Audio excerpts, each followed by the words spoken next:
Tom, thank you very much for being with us again today to talk about COVID-19 and the economy. We wanted to focus today on a topic that you've covered a lot in presentations over the years, and that's the fiscal trajectory of the United States government. Great. Good to be with you again, Arthur. So the Congressional Budget Office just put out some 10-year projections about what federal finances look at, and we're going to bring up a couple charts as usual here. This one showing federal deficits by year between 2020 and 2030, a 10-year budget horizon. Just talk about what this looks like and what it means for the economy. Pre-COVID, we were in a situation as a country where the fiscal trajectory of the U.S. government was on an unsustainable path. Our structural imbalance between revenue and spending was clear, and it was obvious, and it was unsustainable. We're not talking about that very much in our public life right now because we're in the throes of a federal election process, and it doesn't matter what party or shade of politics you represent, nobody wants to talk about this in the middle of an election campaign because there's no good answers to it.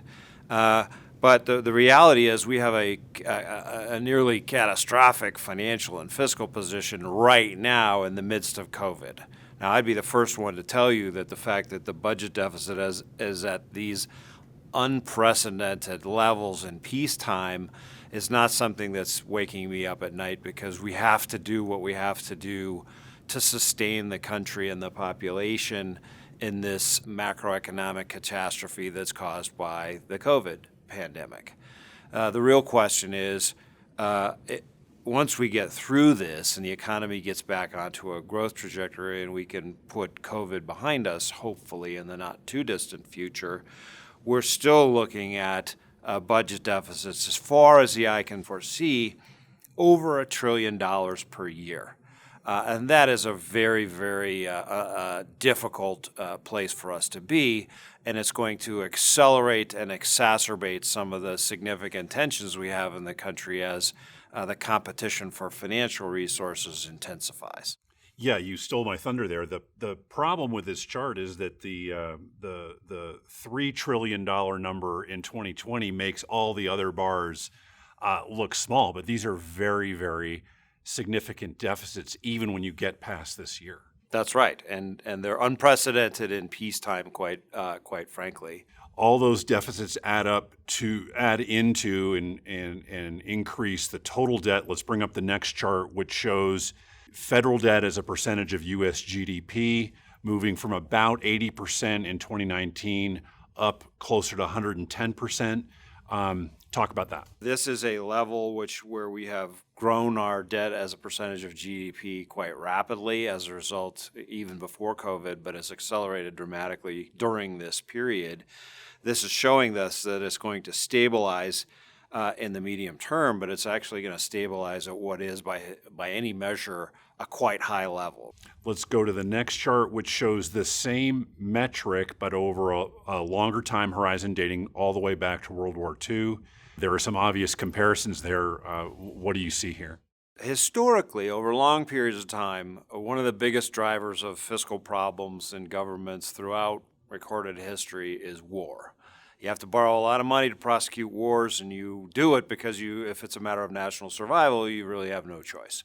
So too with the United States of America. This only goes back to World War II. You could see spikes back in the American Civil War as well as in World War I, where you had to borrow a lot of money to finance a war effort. What's interesting about this is we are just about to reach the same levels of debt stock at the federal government level that we had at the end of World War II, which was a 5-year-long campaign to assure the survival of the United States as an independent country, right?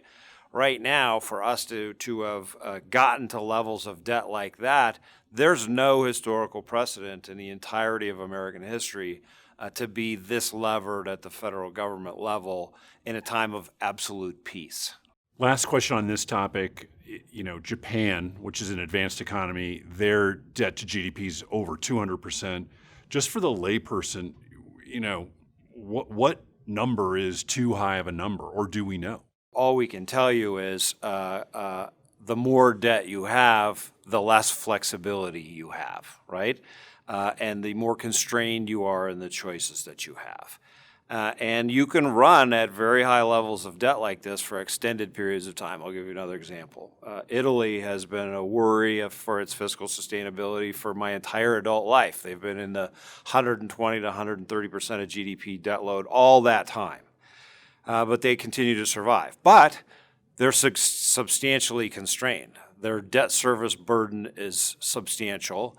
And the ability and the growth path of the economy, given a variety of factors, including the substantial debt obligations they have to continue to keep that serviced, constrain their ability to do a whole bunch of things that a country might want to do.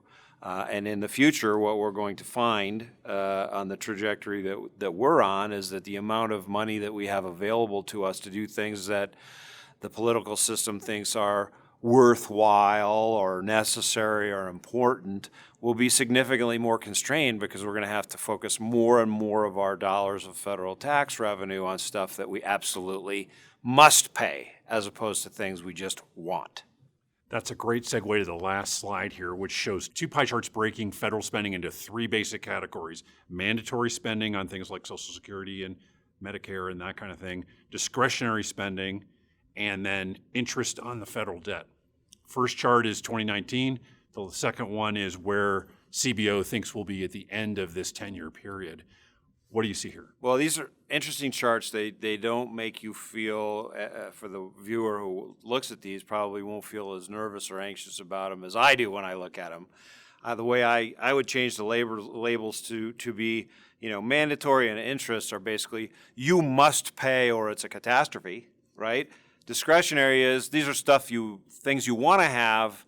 A lot of people think they're really important, but if you don't have enough money to do everything, and you must pay the mandatory and you must pay interest, which you clearly do, the thing that has to get squished is discretionary.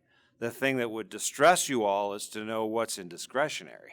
Discretionary is the Pentagon, the Defense Department, the Department of Agriculture, the Department of Energy, all of the cabinet departments of the executive branch of the United States government, right? So what this is telling you is that the discretionary slice of the pie is just going to be under unrelenting pressure to get smaller as a percentage of total spending, given the constraints of the fiscal trajectory that we're just talking about. Which is an uncomfortable source of risk for the country. It is, and we enjoy tremendous assets as a country. We borrow money in our own currency. We are the reserve currency of the entire world.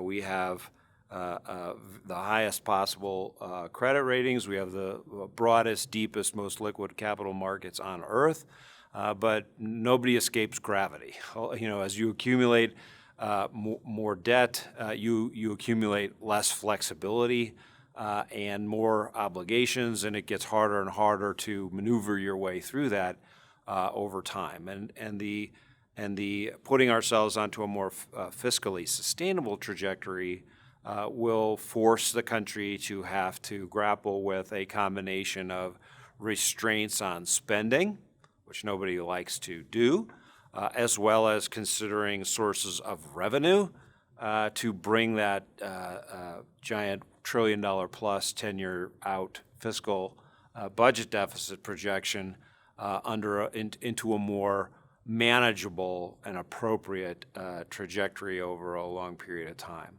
I would be right along with everybody else in saying the time to fix this is not right now in the middle of a pandemic. But once we get further along or through, hopefully, the pandemic, our national political process is going to have to come to grips with this at some point in time in the not too distant future. Tom, great to talk to you again. Thanks so much. Thank you very much, Arthur. It's always a pleasure.